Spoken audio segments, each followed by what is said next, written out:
let me tell you that that is partly true, partly untrue, but substantially true. Ekiti is probably the state with the most blessed water in this country.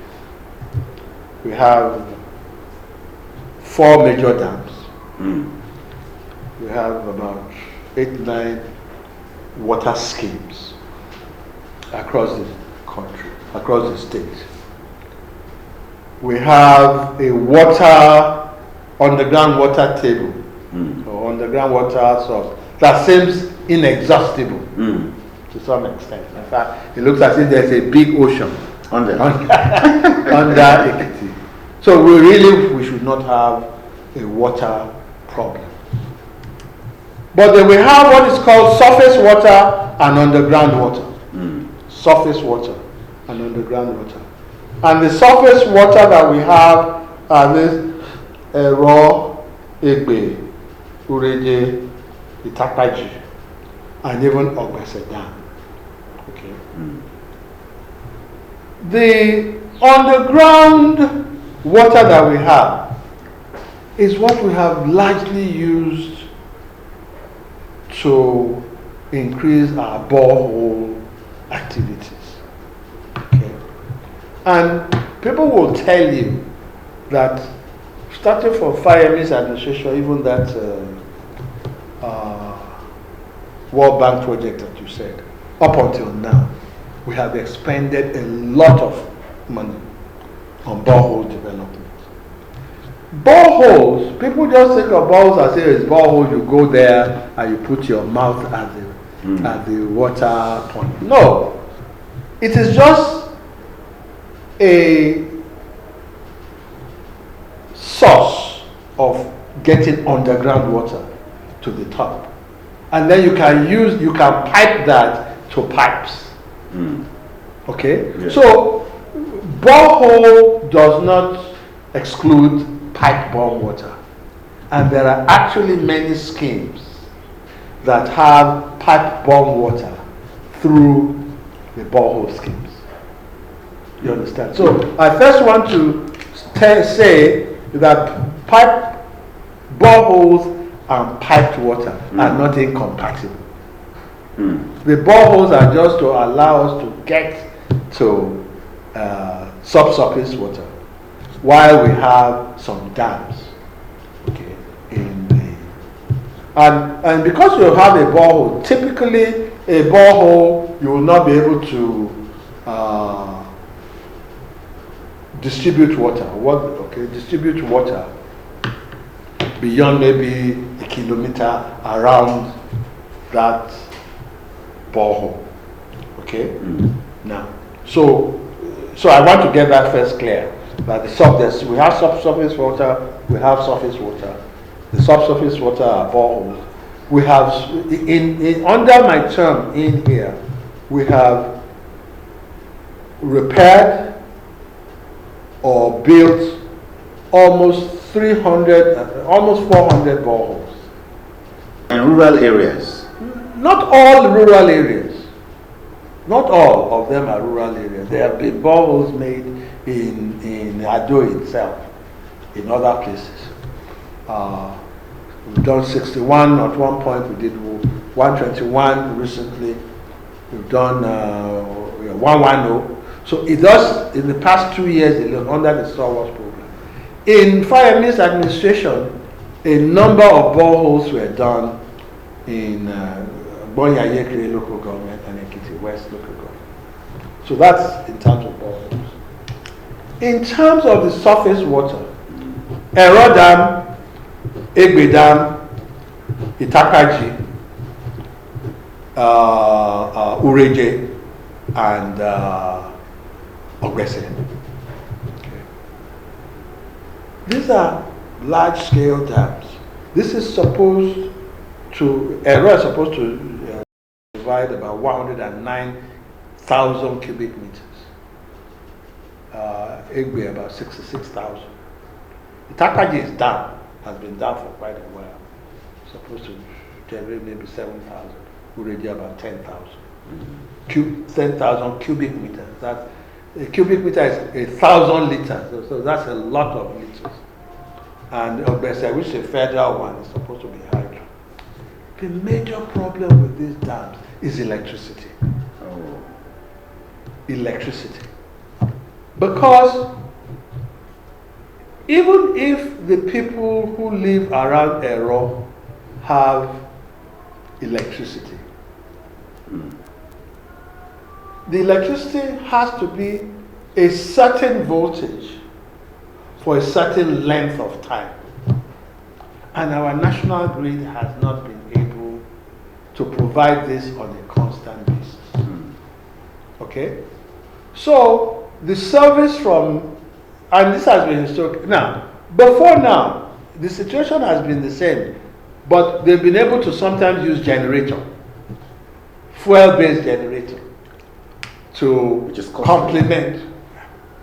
Last year, because of the pressure from the community, we used diesel to provide electricity on Christmas Day and New Year's Day. That's Christmas Day 2024 and New Year's Day 2025. It cost us 12 million naira per day to pump water. To the vicinity. Not Ero is supposed to pump water to the vicinity and to Ado. Okay. Egbe is supposed to pump to the local governments in that area. Bonyayekire, Isemure, Ibuikole, down to the peripheries of Ado. Ureje provides electricity to within Ado itself. Itapaji has been down, we want to bring it up. Ogbese is federal, is still going on. So, electricity has been a major problem, and the cost of diesel generation has made it prohibitive to even do what we used to be able to do before. So that is why people have not seen, okay.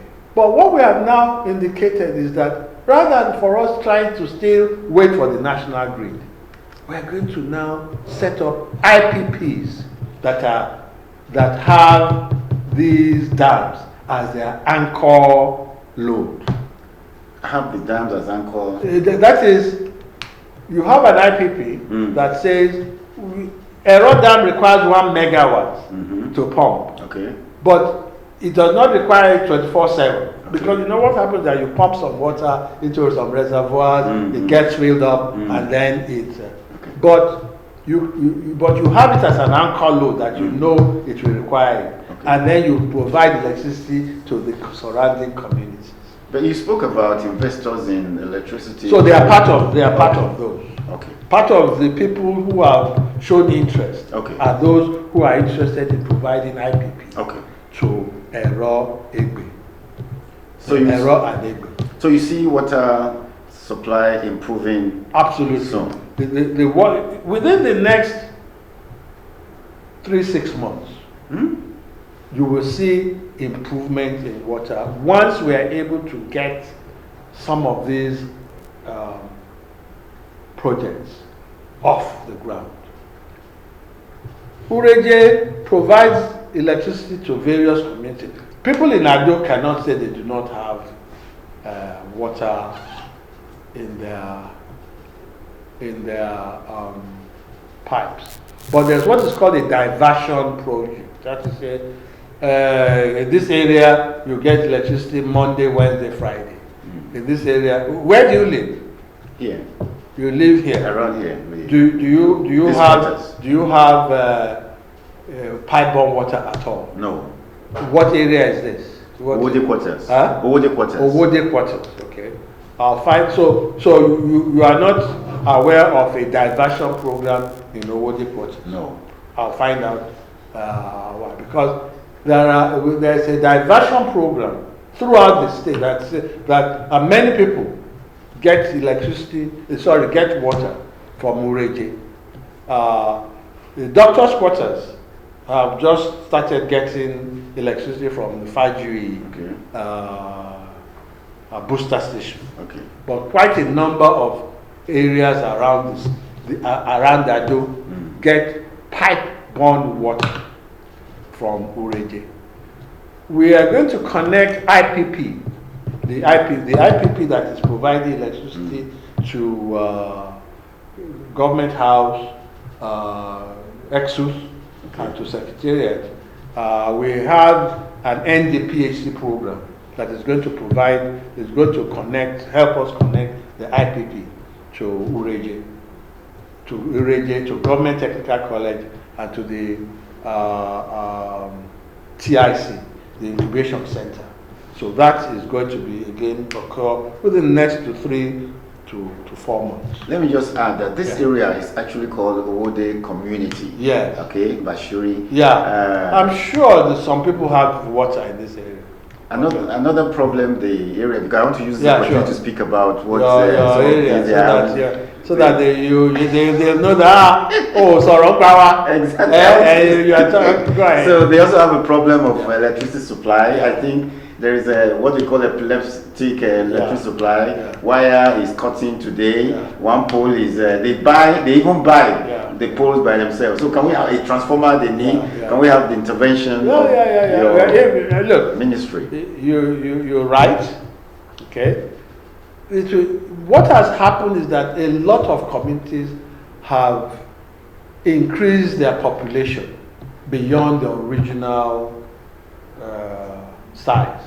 So the transformer that they have, and they make illegal connections, okay, and the transformer that they have, maybe typically it's a 300 MVA, KVA transformer. They don't even have, I think it depends on some from somewhere, they go to, they're looking for every community cannot have. Okay. There are rules about the distance between one transformer and another. All right. The transformers are either 300 kVA or 500 kVA. So if you have a 300 kVA, it can be serving a certain number of people for a while. And then they become either too many, or they start to use a lot of, or maybe one hotel comes in there. Okay. So they will now say, the next step up will be 500 kV, and that will be, or if they don't want the 500 kVA, they will now go and put another 300 kVA at least 500 meters away from this 300 kV. Okay. And then they now make reconnections. Some of the people who used to be on the 300 kVA of transformer 1 will be transferred to kVA to transformer 2. Okay. But that requires an evaluation from BEDC. Okay. And typically we advise communities to have electricity committees. Okay. With some people who know a little bit about electricity to evaluate their needs. Okay. To then have relationship with both the distribution company and with the regulatory company in